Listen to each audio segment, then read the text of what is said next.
I'm wearing like the most gothic heroine-esque shirt that I own. Gothic book recommendations. I absolutely adore gothics. All of these books are some of my absolute favorites of all time. They are so perfect for fall. They are so perfect for the spooky season. It's all about atmosphere and aesthetic. So it's just this time of the year where we want that cozy vibe, but also that cozy fear. We want to be like enveloped in this kind of all-encompassing atmosphere. That is what we're here to talk about today, is just like a billion gothic book recommendations for you all. Before we get started, I want to establish like what we're talking about. Like, what is a gothic? It's like 90% atmosphere. There are some really classic tropes that you'll see, like the dark and stormy nights, a very pure heroine who we may find out is not so pure by the end of the story, a lot of emotional anguish and confusion. That sense of like tortured emotion is really essential to the gothics. You also usually have some kind of forced confinement or isolation of some kind, which I think is often why they're set in houses. It's just really easy to like confine a person when the space is limited like that. And what's cool is modern gothics are often breaking away from these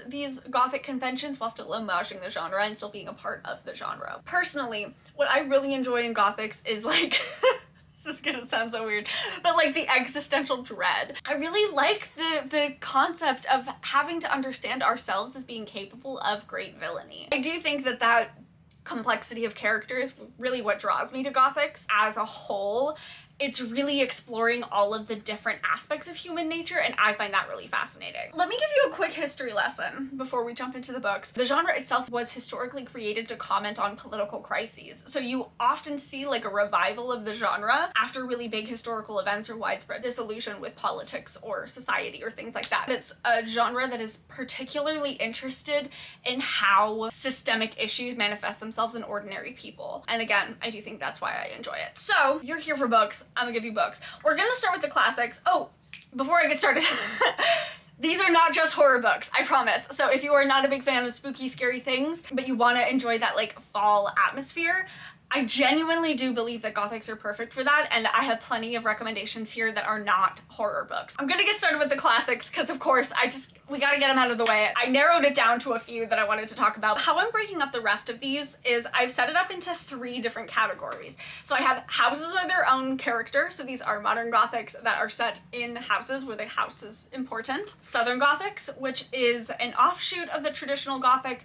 that is grappling specifically with the American South's colonial legacy of slavery. And then I'm gonna end with gothics that are outside of houses. Gothics that are like really stretching the boundaries of the gothic trope while still being a gothic in its own right. The first one, this is the gothic novel that got me into reading gothic novels.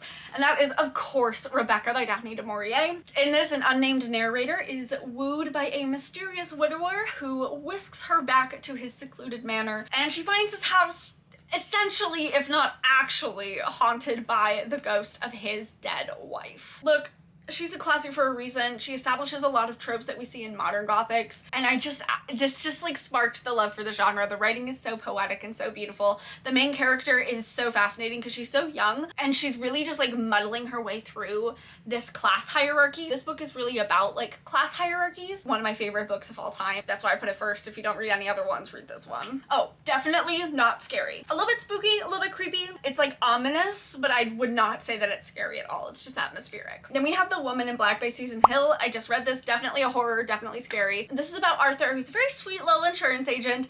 He's contracted to go sort through the belongings of a dead woman who lived in a secluded house in the middle of nowhere in England. And he arrives to like the creepy town that's near the house and starts experiencing some really ghostly, terrible things. This one is like top-notch oppressive atmosphere. I was reading it in bed, my cat jumped onto the bed, and I like full body flinched because I was so wrapped up in the atmosphere. So if that's what you were looking for, this book is the one. Hill keeps the terror like really concise. His responses feel like real human responses if we had to go through like supernatural things that he goes through. This was the first like real classic book that I read and loved and was like, oh, I get it. I get why people like classics. And that is The Mysteries of Udolpho by Anne Radcliffe. She popularized the gothic romance genre. Look, she is long, okay? I get it, I know. And so dense. She's a classic 1790 novel. She'll take you forever to read, but like, She's worth it though. This is about Emily St. Aubert, whose very happy life living in the country in France with her parents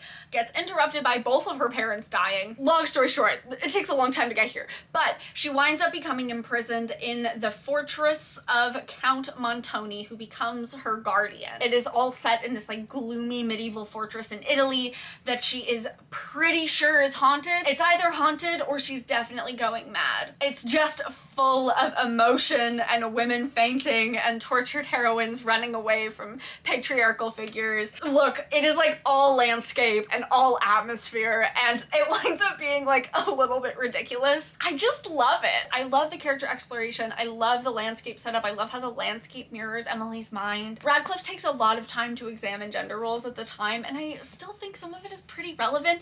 And honestly, I genuinely think this is coming from like a bit of a satirical lens. It's so over the top that it feels purposefully over the top. I just love this book, okay? If you're looking for potentially a little bit more of a challenge, she's here. She's not scary at all. I promise. This is all emotional confusion, and that's a fun time. Next, we're gonna talk about Jane Eyre by Charlotte Bronte, which, to be fair, I am only like a third of the way through. I'm reading this for class, but genuinely I'm so obsessed with it. Like, it's becoming my entire new personality, so I had to put it in this video. This is an orphan narrative following Jane as she becomes a governess and then goes to work at Thornfield Hall, where she, of course, meets and falls for the mysterious and definitely twisted Mr. Rochester, who has a pretty awful secret. I just love the way it's written. It's so pretty. It's taking me a million years to read, but the language is so gorgeous. I literally don't even care. Jane is also hilarious. Why did nobody tell me that Jane is like so dramatic? She's such like a force to be reckoned with. She has so many little quips. She is so fun. Her brain is such a weird place to be, and I like how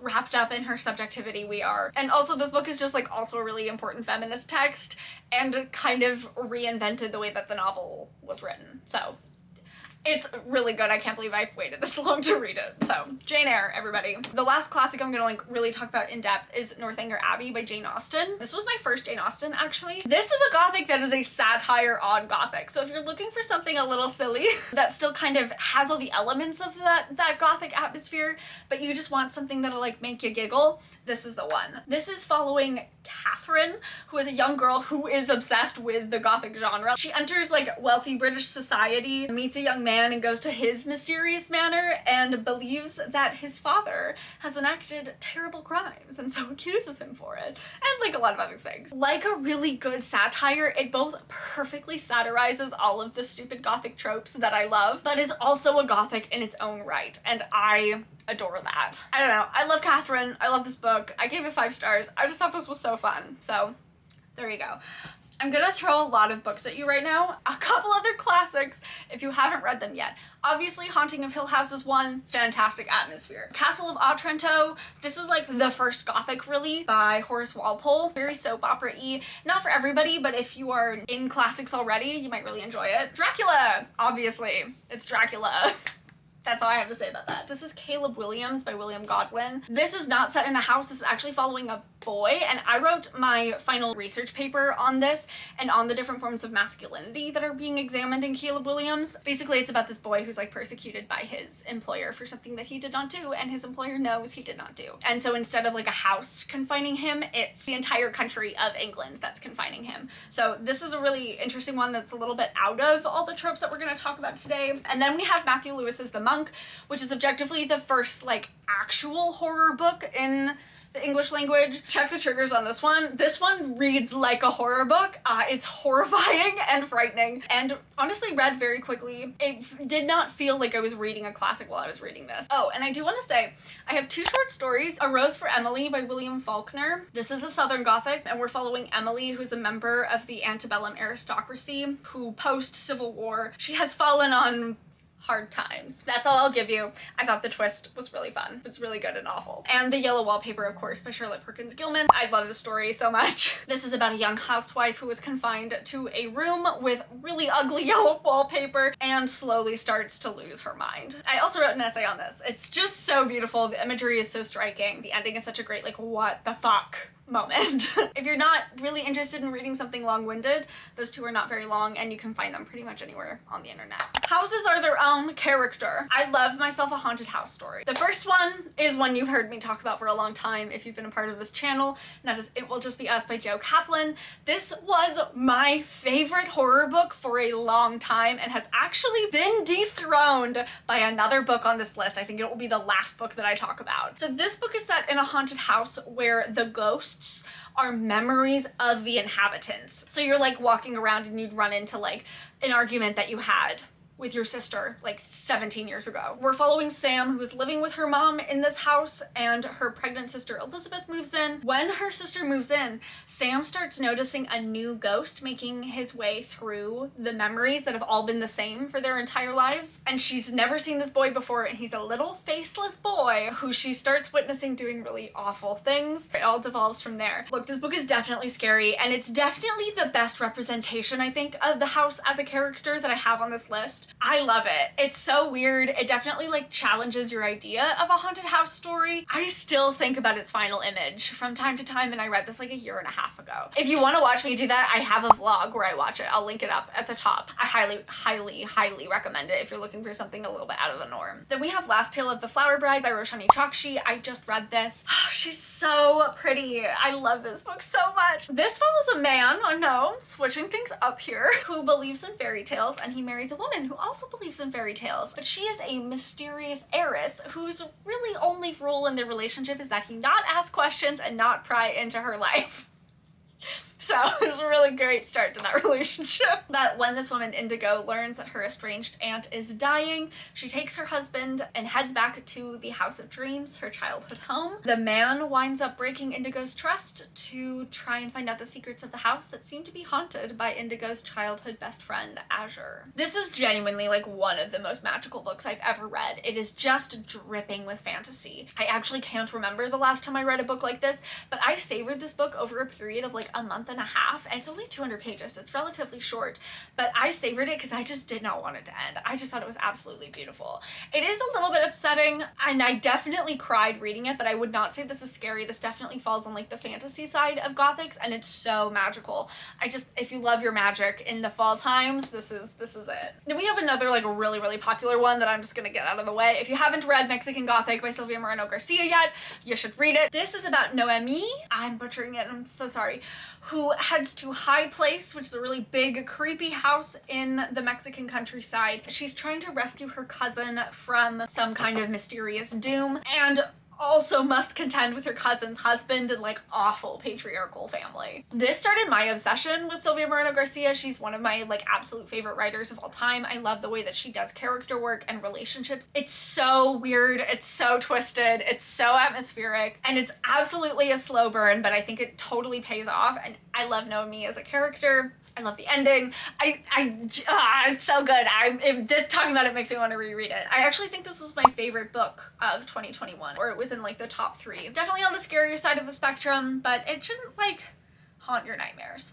Then we're going to talk about The Silent Companions by Laura Purcell. This one is the most fast-paced book on this list. This is one where like if you like really can't get into that slow burn character work of a Gothic, this is the book that you want to read if you're looking for something that's just like super creepy, super engaging. We've got a lot of Gothic tropes going on in this one. A young woman marries a man in Victorian era England who dies very quickly after they get married, so she moves into his crumbling house and is pretty much alone other than a couple of servants and his young cousin. Or so she thinks. She accidentally unearths a painted wooden figure that looks exactly like her, and everyone else in the house is scared of it, and she doesn't understand why. She straight up puts it on display and is like, oh my god, it's so cute, it looks like me. Elsie is just like having a good time with it until she notices its eyes start following her. That's the book. It's really fun. I know that these are a lot of like popular books. I promise I'm getting to like more interesting recommendations. But I do have to talk about The Shining by Stephen King. I'm sorry. We all know the story of The Shining. It's about the alcoholic Jack Torrance who takes his family to the creepy haunted hotel as a caretaker over the winter, and bad things start happening. I don't know. I keep trying to recreate the experience I had reading this book with King's other writings. I've literally read 9 other books from him, and they've all been like a pretty flat 3 stars. I can't recreate the experience I had reading this. I just think this is the perfect spooky atmospheric book. It scared me. I loved the nuances that it provoked. I love the awful hotel. I also think the movie is really good and stands like as its own separate entity from the book, which is really cool, and they're both like equally good. That does not happen very often. I could not add it to this list. I love this book. I even have a fancy special edition because I love it so much. The Shining. Okay. And the final book, can I call this a Gothic? I don't know. I think I'm stretching the idea of the Gothic, but I wanted to talk about it because I haven't really talked about it on this channel before. That is the cult classic House of Leaves by Mark Z. Danielewski. This book is one of the scariest books I've ever read. Like, genuinely scared the crap out of me. How do I explain this book? This is kind of about a family that moves into a house that is bigger on the inside than it is on the outside. Okay, but it's also about the manuscript written about the documentary about this family moving into the house. And the man who is reading the manuscript, whose life you also get, as he's reading the manuscript, it's slowly making him like seemingly lose his mind. And we also, as we read the manuscript, also feel like we are slowly losing our minds. I have never seen dark in the same way since I read this book. My life is split up into like pre-House of Leaves and post-House of Leaves because of the impact it had on my interactions with the world. It's tedious, it's exhausting. Like, when pages start looking like this, like, why do you want to read this? I don't know, but I did, and I liked it a lot. This is a challenge. If you want just an absolutely wild experience, you're gonna read it. Can I really call this a Gothic? Probably not, but I'm gonna leave it in this video anyways. Let's talk about Southern Gothics. I'm gonna first talk about Anne Rice's The Witching Hour. We're following Rowan, who is a surgeon who's very, very good at her job, and she is part of a family legacy, the Mayfair Witches. When her estranged mother dies, she decides to go to New Orleans to meet the family that her mother was trying to protect her from. Also, by doing that, unknowingly accepts a demonic figure into her life who's haunted her family's legacy for generations. She's very long. She's 1,000 pages. She's very slow. She's also broken up by a 500 world building volume explanation of the entire Mayfair witch family legacy, which is really important to understanding the patterns of this book. It's a little tedious, but I love this book. I love it. I do. I love the characters. It's so evocative. It will make you feel things that you do not want to feel. You're gonna have your own existential dread reading this book.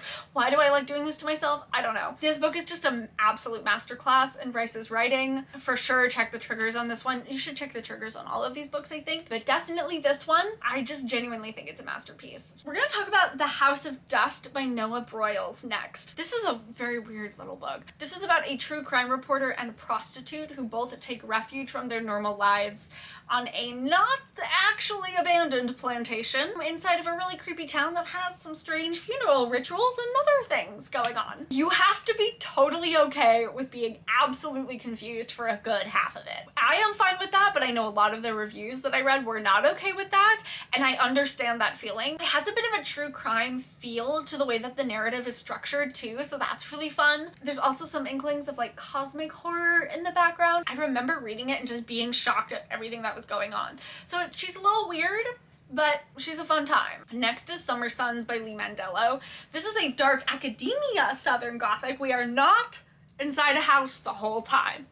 I know, throwing things out of whack. And it's very gay, which we also love. This is following Andrew, whose best friend Eddie, like childhood best friend, they did absolutely everything together. He kills himself at school like 4 days before Andrew is supposed to join him. Andrew decides to go to the school. I can't remember what school it is. It's like a fancy university. Andrew decides to go to figure out what actually happened to Eddie because he doesn't believe that Eddie would kill himself. And he's also being haunted by a really gruesome phantom. This book is like 85% boy angst, and it's written a little less gothic-y. If the atmosphere and slow writing are not your vibe, this might be another good recommendation for you. This was not my favorite book, but Buddy read this with Jem over at Bookish Gems, and it's one of her favorites. I believe she just did a reread of it. So like, it's definitely fun, and if the premise sounds like a good time to you and you like gay boys running around in university with like ghosts, then you'll probably have a good time. I had a good time reading it. It just wasn't my favorite. The last book in this list is potentially one of the scariest books I've ever read. This is also set in a house.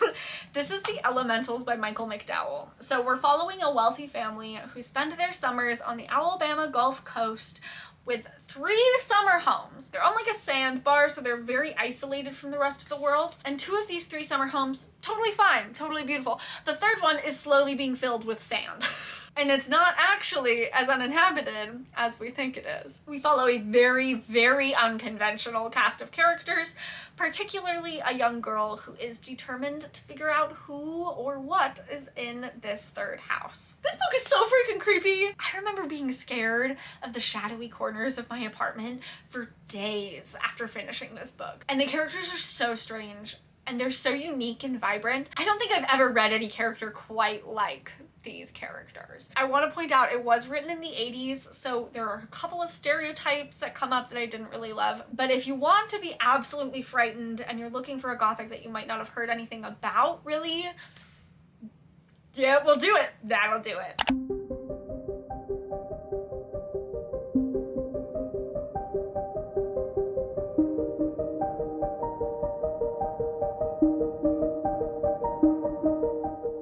We're coming to our last couple of books here, and this is my Gothics outside of houses. These are modern Gothics that are really doing something totally different, but still have that like atmospheric feeling. The first one is All the Murmuring Bones by A.G. Slatter. This is a fairy tale Gothic about a very wealthy family who, long ago, generations ago, struck a deal with the merfolk that they would give the mer a child every generation, as long as the mer kept their ship safe. That is how the family has accrued all of their wealth. Recently, the family has just not kept their bargain, and so their empire is crumbling, and our main character is now the new bargaining chip, whether she likes it or not. This book is so dark and twisty.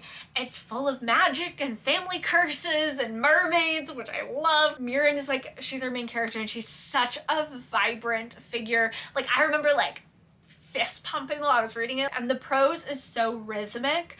It really feels like you're reading a fairy tale while you're reading it. I wouldn't say it's that spooky, even though it's technically a horror, but it is just like very dark and ominous and gloomy and magical. Then we have another mermaid story. I know what I like. They Drown Our Daughters by Katrina Monroe. So this is about a young woman and her daughter who move back to their childhood home, Cape Disappointment. We're all pretty sure that the waters are haunted, but she has come to the conclusion after moving away from home that they're not actually haunted, it's all in your mind. But when she goes home, her mother is suffering from early onset Alzheimer's and definitely believes that there are things in the water. This book is definitely the saddest book on the list. Every moment and every twist was more dark and more twisted than I thought Monroe was going to do. I just didn't expect the book to be quite as dreary as it was, and it really threw me for a loop for some reason. Mermaids, curses, generational trauma, challenging relationships between mothers and daughters, and a really heavy atmosphere that absolutely never lets up. And that is definitely where this book shines, is in its atmosphere. When you have those like cloudy, oppressive thunderclouds outside, this is a book that you'll like curl up with and just feel moody reading. Go and be your moody girl selves. So we're gonna end with the book that is my new favorite horror book. Definitely one of the best things I've read this year. And that is Book of the Most Precious Substance by Sarah Gran. This is about former novelist Lily, who has gone through a really unspeakable tragedy in her life. And so she is no longer a novelist. Now she is a rare book dealer. And she gets a lead on a really strange book, which is a manual on sex magic and potentially the most powerful occult book in existence. And so as such, a lot of wealthy people are willing to pay her a lot of fucking money to find this book. Rather than being confined in a space, she winds up being confined to the idea of, and then the physical thing that is the book itself. To have a Gothic like force that feeling of confinement around a thing instead of a place, I love it. It's such a striking book, and I don't think I've read anything like it ever. I think I'd be hard pressed to find something that's similar to it again. It's very erotic, it's very sensual, it's genuinely frightening, and it's totally engaging. It's twisted, it's so twisted. The ending is like both absolutely what I expected and somehow worse than I could have ever imagined. This is one of those books that really made me go at the very end like, I would probably do that had these things all happened. And that is a hard thing to reconcile with, and I really, really love books that make me feel that way. I hope you got at least one good book recommendation out of this. Hit subscribe if you like other spooky, dark, fantasy, magical, gothic pieces. I love you all. Thanks for supporting me. I'll see you very soon with a very exciting next video. Bye.